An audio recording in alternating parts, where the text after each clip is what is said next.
Today, the church celebrates the memorial of St. Anthony Abbot, who lived during the 3rd century. St. Anthony is referred to as the father of the monastics due to his life of asceticism in the desert from the age of 18. He sought to live in solitude, and many heard about him and joined him at his hermitage, thus providing St. Anthony with the opportunity to model community life with disciples, forming the basis for Christian asceticism.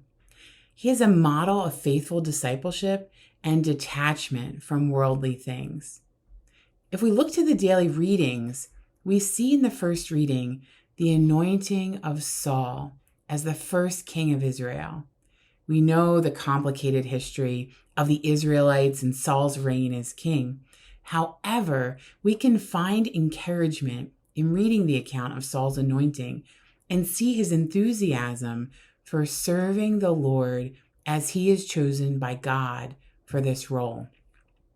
In the gospel, we have another account of someone being chosen by God for a particular role.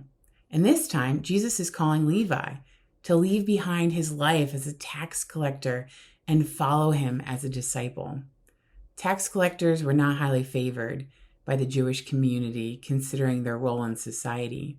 However, Jesus challenges the status quo in reaching out to Levi, and in doing so, reminds all of us that he calls each of us by name to be his disciples as well. We can get caught up in the ordinary routine of life and distracted by so many things that demand our attention. The memorial of St. Anthony Abbot, as well as these readings of the anointing of Saul and the call of Levi, help us to realign our priorities and reflect on God's calling for our lives.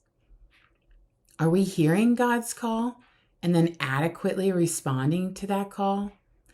How can we better detach from the things of this world and prepare our hearts and minds for the things of the kingdom of heaven? May God bless you and your families.